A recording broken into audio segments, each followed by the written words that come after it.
At the winter open house, my parents turned my 7-year-old away at the door. She had to walk home alone in the freezing dark, carrying every little gift she'd wrapped herself, and spent the evening in an empty house. When I found out, I didn't yell, I didn't call and scream. I stayed quiet, signed one paper, and 3 hours later their perfect little world began to crack. My name is Teresa. I got home late that night after a long nursing shift, expecting silence, because Cassidy was supposed to be at my parents' annual winter open house, the one they host every year, with the house packed full of relatives, games, warm food, and the sleepover she'd been counting down to for weeks. Instead, the second I opened the door, the cold hit me. Her tiny boots were lined up neatly by the entry. Her coat was hanging exactly where she always leaves it. The small bag of handmade gifts she'd been so proud of sat untouched beside them, tags still on everything, just as she'd carried it out that morning. Cassidy was sitting at the kitchen table in the same outfit I'd dropped her off in, shoulders hunched, trying to take up as little space as possible. Not crying, not making a scene. Just small. "Cassidy," I said softly. She looked up right away. "Hi, Mom. You're supposed to be at Grandma and Grandpa's." "I know." I kept my voice steady. "Why are you here?"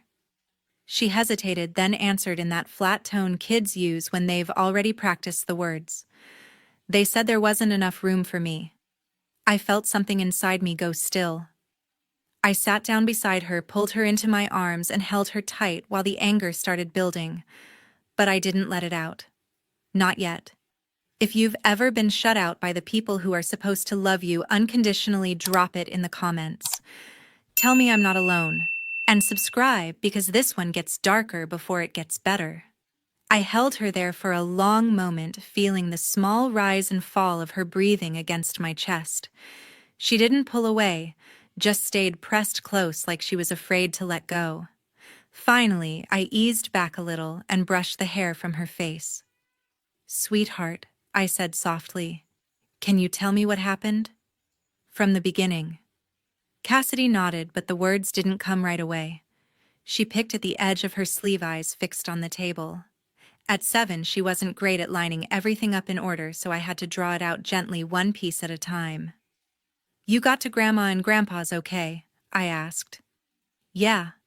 I rang the bell and Grandma opened the door. Her voice was small, careful. She looked surprised at first, like maybe she forgot I was coming. I kept my expression steady. Then what she said, the house was really full already. Lots of people inside. She told me to wait on the porch for a minute because the grown-ups were talking. I felt a twist in my stomach, but I just nodded. "Okay. How long did you wait?" "Not super long." Then Zachary came over. She hesitated, her fingers tightening on the sleeve. He saw my bag of gifts and kicked it a little, not hard but enough that it moved. He laughed and said my winter outfit looked cheap, like it didn't match what everyone else was wearing inside. Zachary, my sister Robyn's son, a couple years older and always quick with a smirk. I pictured him standing there in the doorway, the light from the house spilling out behind him and no one correcting him. "Did anyone say anything to him?" I asked quietly. Cassidy shook her head. "Grandpa was nearby, but he just told everyone not to make a fuss." Then Grandma said again, "There weren't enough chairs, and it would be better if I came another time. Better if she came another time. Like my daughter was an afterthought they could reschedule. What about the gifts?" I pressed, keeping my tone even. "She said it wasn't convenient to take them right now. Told me to bring the bag home." Cassidy's lower lip trembled for the first time. I tried to hand her the one I made for her, but she just looked at it and said, "Maybe later." I swallowed hard, imagining her standing there on the porch in the cold, holding out something she'd poured her heart into, only to have it pushed back. "And your phone died." She nodded. I asked if I could use theirs to call you. Grandma shook her head and said it would just complicate things, that you were busy anyway. Busy. Right. Then Grandpa said I should walk home, that it wasn't far and the neighborhood was safe. Safe for an adult, maybe. Not for a 7-year-old carrying a bag in the dark with the wind picking up off the Oregon hills. "How was the walk?" I asked, my voice barely above a whisper. Cold, she said simply. I kept thinking someone would notice I was gone and come get me, but no one did. I didn't know the way perfectly at first because we always drive, so I had to stop a couple times to remember. My hands hurt from holding the bag. Each word landed like a weight on my chest. I could see it so clearly, her little figure hurrying along the sidewalk, streetlights flickering, every house lit up warm except the one she'd just left. The fear she must have felt, but too proud or too trained to cry out loud. When she finished, the kitchen felt quieter than before. I pulled her closer again, resting my chin on her head. You did absolutely nothing wrong, I told her firmly. You were kind. You showed up with gifts. You were polite. If anyone should feel bad, it's the people who sent a child out into the cold. She made a tiny sound, half relief, half doubt, like she wanted to believe me but wasn't sure yet.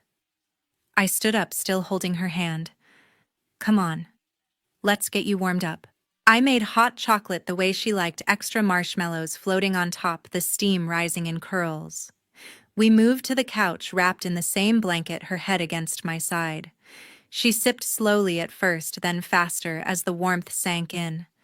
For a while we didn't talk. I just stroked her hair and let her be. The anger was there, burning low and steady, but I kept it locked down. She didn't need to see it tonight. She needed to feel safe. Gradually, her eyelids grew heavy. The mug slipped from her fingers to the coffee table and she leaned fully into me, breathing slowing. I watched the faint tear tracks on her cheeks dry her face, smoothing out in sleep. She looked so young, so fragile, and something inside me hardened into resolve. I sat there long after she dozed off, staring into the dark, planning what came next. The house was finally still, the only sound the faint hum of the refrigerator in the kitchen. I stayed on the couch long after Cassidy's breathing had settled into the steady rhythm of deep sleep, her weight warm against my side. My mind wouldn't quiet down. What happened tonight wasn't some sudden cruelty. It was the culmination of patterns I'd recognized for years, patterns that ran deep in our family. Growing up, my parents always had a clear favorite. Robyn, my younger sister, was the one they celebrated. She was outgoing, always ready with a story or a laugh that made everyone feel included. They'd brag about her accomplishments to relatives, hang her awards on the fridge like trophies.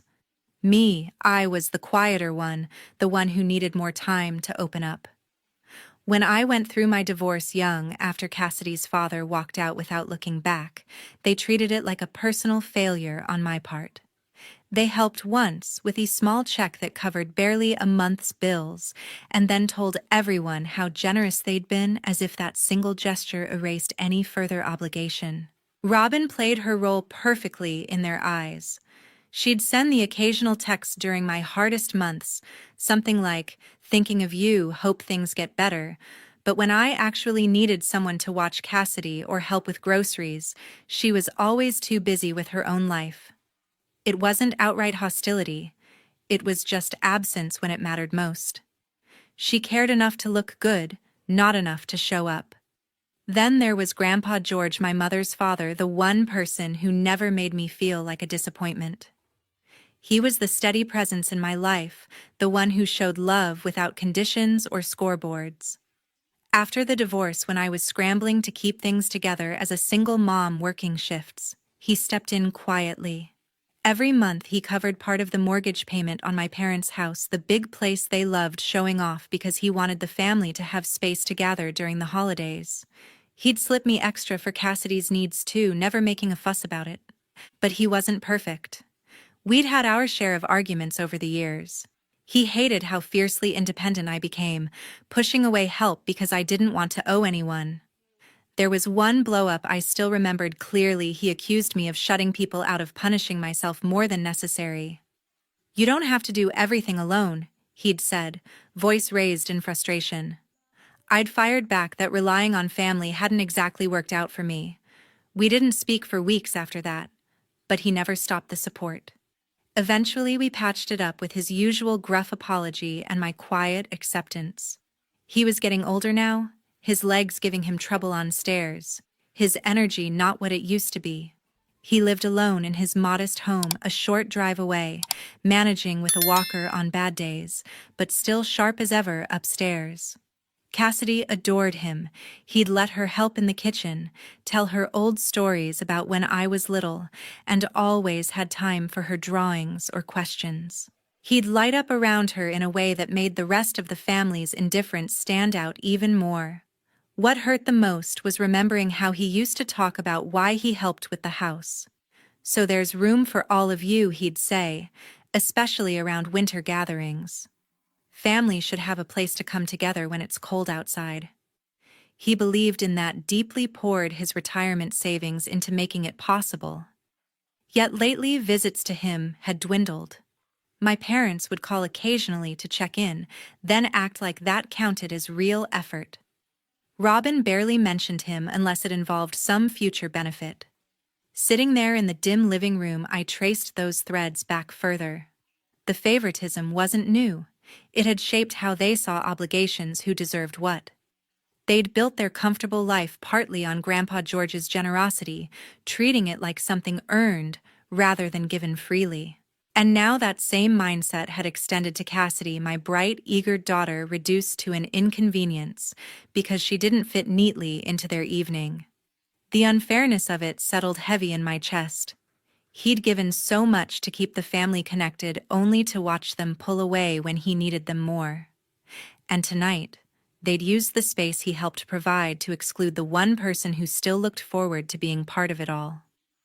I glanced down at Cassidy, peaceful in sleep, and felt a surge of protectiveness. This wasn't just about one bad night. It was about years of imbalances finally tipping too far. That surge pushed me to my feet. I couldn't just sit with it anymore. I carried Cassidy gently to her bed, tucking the blanket around her before grabbing my phone. It was later than I usually called anyone, but Grandpa George had always been a night owl, and I needed him to hear this straight from her if she could manage it. I dialed the video call, settling back on the couch as the ringtone filled the quiet room. He answered quicker than I expected, his face appearing on the screen, with the familiar background of his living room lamp glowing behind him. His eyes crinkled at first in that warm way they always did when he saw me. "Teresa," he said, voice gravelly but alert. "Everything all right?" I hesitated, then turned the phone so he could see Cassidy's empty spot beside me before explaining softly that she'd fallen asleep. But I needed to talk. He nodded, waiting patiently as I recounted the evening in simple terms, the unexpected turn at my parents' door, the way she'd come home alone. Before I finished, Cassidy stirred from the bedroom, drawn by the sound of his voice through the speaker. She padded out in her socks, rubbing her eyes, and climbed onto the couch next to me without a word. I angled the phone so he could see her fully. "Hi, Grandpa," she mumbled, leaning in close. His expression softened immediately. "Hey, kiddo. Rough night." She nodded, then said quietly, just one short sentence that hit harder than any long explanation. "I think I did something wrong. That's why they sent me away." The change in him was instant. His face, usually quick with a smile, for her darkened brows drawing together, jaw tightening in a way I hadn't seen often. He didn't interrupt or rush to comfort. He just let the words hang there, absorbing them. I filled in the few details he asked for, keeping my voice low and steady. How full the house was the suggestion she walk back on her own. He listened without comment at first, eyes fixed on the screen, the lines around them deepening. Finally, he spoke, his tone measured, but edged with something firm. "I've helped them all these years because I thought that's what family does, keeps a place for everyone, especially the kids." He paused, glancing at Cassidy again, then back to me. "I can't accept my great-granddaughter being treated like she doesn't belong there." Cassidy shifted closer but stayed silent, watching him with wide eyes. He didn't push her to say more. Instead, he addressed me directly. "Take care of her tonight," he said. "Make sure she knows none of this is on her." "I will," I promised. He nodded slowly, the weight of the conversation showing in the way he rubbed his chin. I need to think this through. We'll talk soon. The call ended with his voice a little lower than usual, almost gruff. Sleep well, both of you. Lock up tight. The screen went dark, leaving the room quieter than before. I set the phone down and pulled Cassidy against me again, her head resting on my shoulder. She didn't ask questions. She just sighed and closed her eyes, trusting that things would feel better in the morning. I sat there holding her, replaying his words in my mind. There was no dramatic promise, no immediate threat, just that quiet resolve I knew so well from him. It was enough to ease some of the tightness in my chest, enough to let me breathe a little deeper. Cassidy's breathing evened out once more, and I carried her back to bed, lingering for a moment to watch her settle. Whatever came next, at least she had someone else in her corner who saw tonight for what it was. Back in the living room, I turned off the lights and stood by the window for a while, looking out at the empty street. The cold night air pressed against the glass, but inside things felt a fraction less heavy. Morning light filtered through the curtains, but my phone stayed silent. I'd tried reaching Grandpa George a few times already, each unanswered ring tightening the knot in my stomach a little more. He wasn't one to ignore calls, especially not after last night's conversation. Worry crept in, steadily pushing me to grab my keys sooner than I'd planned. Cassidy was finishing breakfast when I told her we were heading out to check on him. She didn't ask many questions, just slipped on her shoes and buckled in beside me. The drive to his place felt longer than usual, my grip tight on the wheel as scenarios played out in my head. His modest house looked quiet when we pulled up, no lights on inside that I could see, no movement at the windows. I knocked first, then used my spare key when there was no answer. The rooms were tidy, his walker in its usual spot but empty. A neighbor watering plants across the street caught my eye as I stepped back outside. "Morning," I said, keeping my voice casual despite the rising unease. "Have you seen my grandfather today?" She set down the hose, frowning slightly. "Early, yeah. Your parents came by in their car and picked him up. Didn't look like he was thrilled about it, kept glancing back at the house. That was all I needed." I thanked her quickly, helped Cassidy into the car, and headed straight for my parents' place. The route was familiar. The same streets Cassidy had walked alone in the cold, but I pushed the thought aside to focus on what lay ahead. Their driveway was empty except for their vehicle when I arrived. I parked and took Cassidy's hand as we walked up, her small fingers squeezing mine. I knocked hard, 3 sharp raps that echoed. My mother opened the door just a crack, at first her expression shifting to guarded the moment she saw us. "Mom," I said firmly, "where's Grandpa George?" She hesitated, then opened the door wider but stayed blocking the entry. "He's resting. It's not a good time. I need to see him. Now." My father appeared behind her, arms crossed. "Teresa, he's fine. We brought him here to keep an eye on him after he seemed upset last night." Upset last night. As if they had any idea what the call had really been about. "He doesn't live here," I replied, my voice staying level for Cassidy's sake. "You can't just take him without asking." My mother's lips pressed thin. "He's family. We're looking out for him. He doesn't need visitors stirring things up right now." Cassidy shifted closer to me, her grip tightening. I felt her trembling slightly and squeezed back reassuringly. "I'm not leaving until I hear it from him that he wants to be here," I insisted, stepping forward. My father shook his head. "Not happening. Go home." The refusal hit harder each time. I tried once more, raising my voice just enough. "Let me talk to him. 5 minutes." "No," my mother cut in sharply. "He's sleeping, and you're making a scene." Cassidy looked up at me, then eyes wide with the same worry I felt churning inside. The standoff stretched, tension thick in the air between us. They weren't budging, and every second they blocked the door fed the fear that something wasn't right. I pulled out my phone, thumb hovering over the screen. My parents exchanged glances, realizing what I was doing. "You're seriously calling the police?" my mother asked, incredulous. "Yes," I said calmly.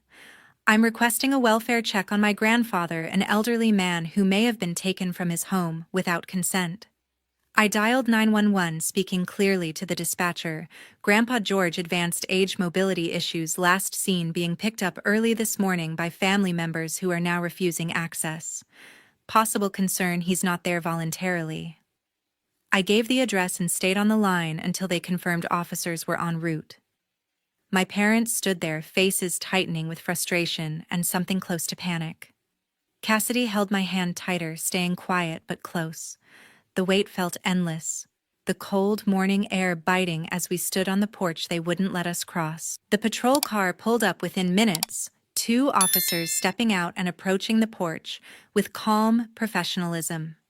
My parents shifted uncomfortably, my mother smoothing her sweater as if this were just a minor inconvenience.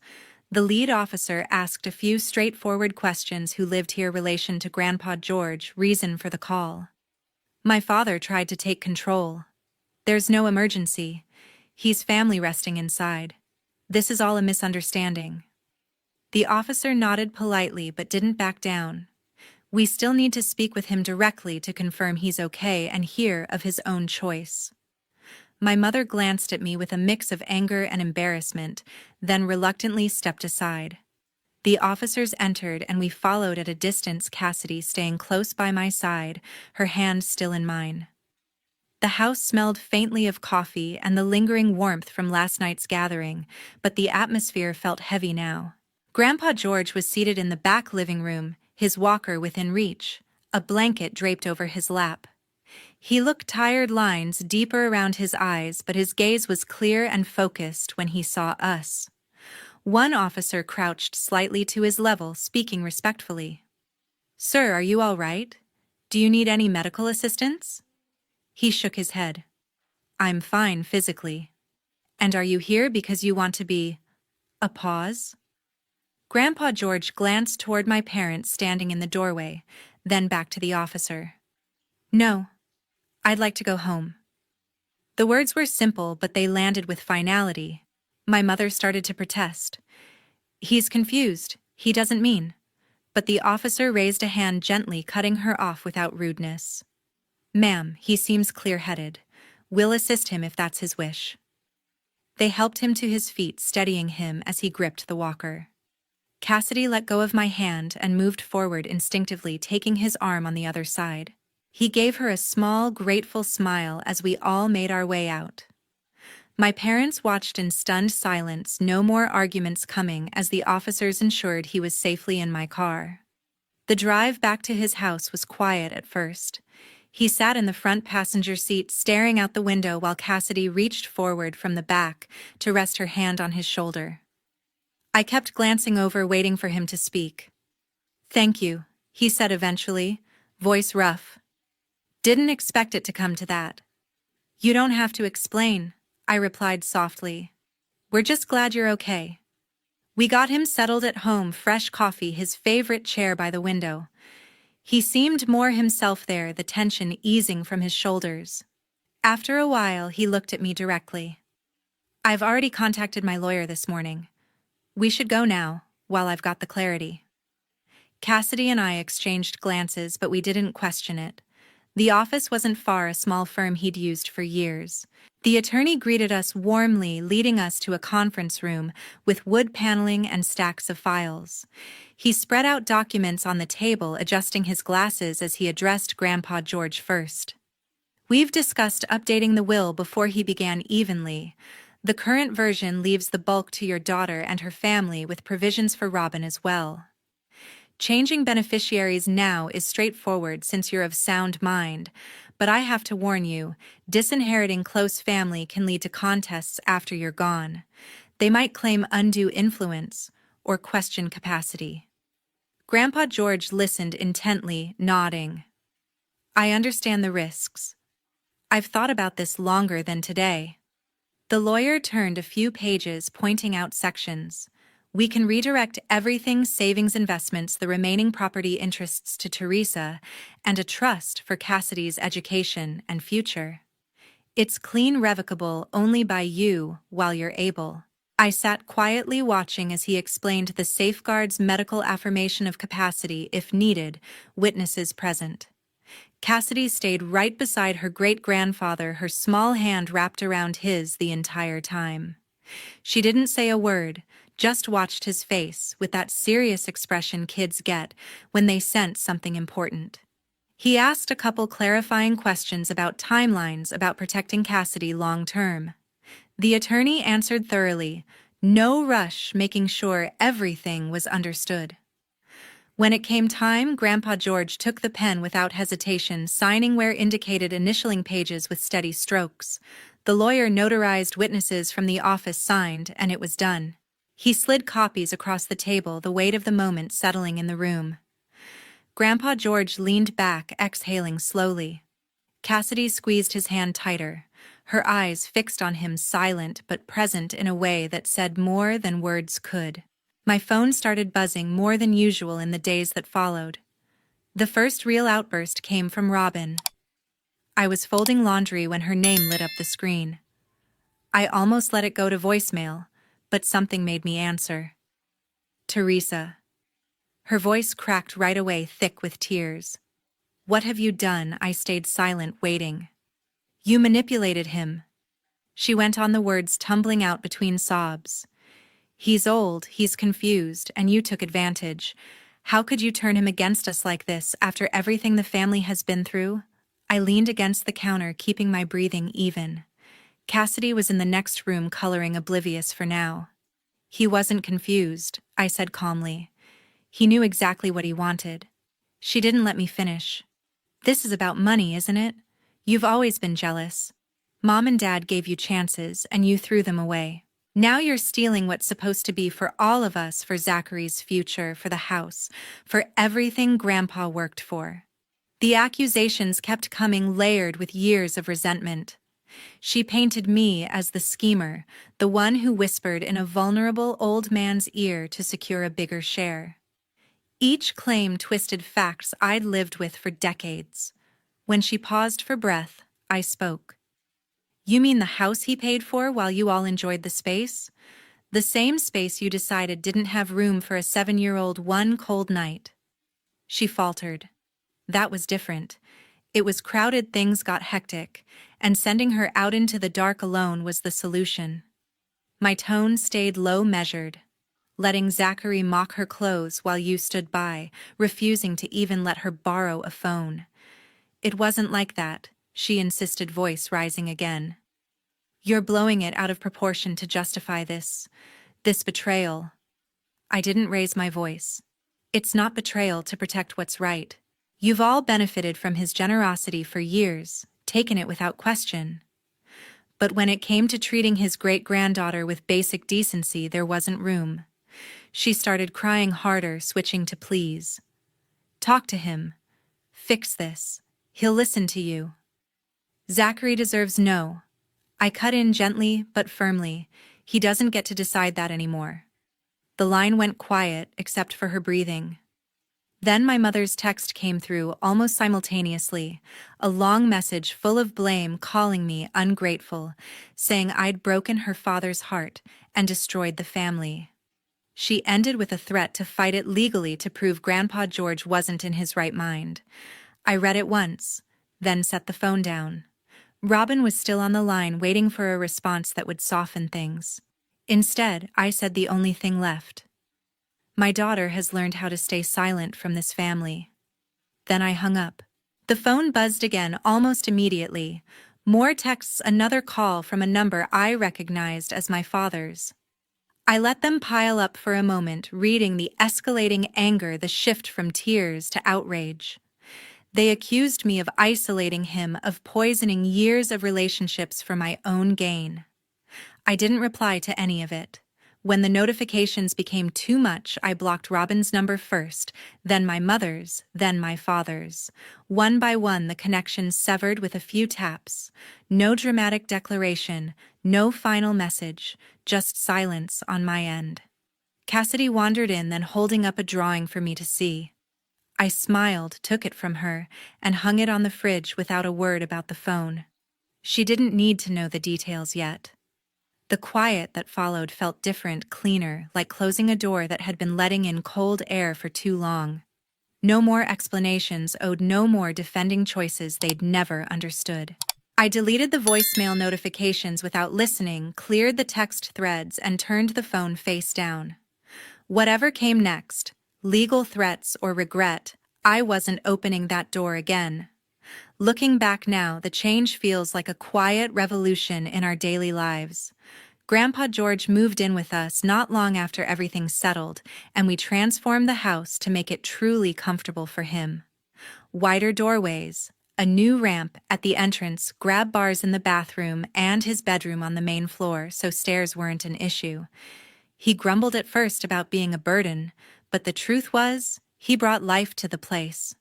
Mornings started with the smell of his strong coffee. Evenings often ended with him reading stories to Cassidy in that deep, steady voice she loved. Cassidy blossomed in ways I hadn't anticipated. At 8 now, she carried herself differently, shoulders back, eyes brighter. She started inviting friends over without hesitation, turning the living room into a fort-building zone, or the backyard into an adventure playground. Her laughter filled the house, more often genuine and unguarded, the kind that comes when a child no longer second-guesses whether they belong. Grandpa George watched it all with quiet satisfaction, joining in when he could, teaching her card games at the kitchen table, or sharing old photos that made her giggle at my younger self. He had good days and tougher ones with his mobility, but being surrounded by us seemed to ease the frustration. We kept routines, simple walks when the weather allowed, movie nights with popcorn, small traditions that built security without fanfare. As for my parents, word filtered through mutual acquaintances that they'd downsized to a smaller apartment after losing the monthly help with their mortgage. No more big gatherings like the ones they used to host, the kind where the house overflowed with people and noise. Life looked tighter for them, more contained. Robyn and Zachary faded into the background too, their updates sparse and secondhand. I never sought details, and none came directly. The real shift showed in Cassidy's choices. She became selective about who she spent time with, gravitating toward friends who showed up consistently, who celebrated her without conditions. One afternoon, I overheard her telling a playmate, "Real friends make you feel like there's always room for you." She said it casually, but it stopped me in my tracks, the way she'd internalized what truly mattered. Watching her navigate that at such a young age made the distance from certain parts of our extended family feel less like a loss and more like protection. Grandpa George noticed too. He'd pull her close sometimes and say, "You've got a good heart, kiddo. Guard it well." Our home became a sanctuary of uncomplicated affection. No scorekeeping, no favoritism, just presence. Cassidy thrived in it, her confidence growing roots that I hoped would hold strong through whatever came next. In the end, that's the truth. This whole experience carved into me. Family isn't defined by blood alone. It's built in the everyday choices, the people who make space for you without hesitation, who show up when it's inconvenient, who love without keeping tally. Sometimes creating that safe circle means drawing firm lines, even with those who share your history. It's painful, but it's necessary. Cassidy taught me that as much as I tried to teach her. Seeing her choose kindness, surround herself with those who lift her up, it's proof that breaking away from what hurts can lead to something stronger. If you're facing something similar, know that protecting your peace and your child's is worth it. True family is where you're valued, not tolerated.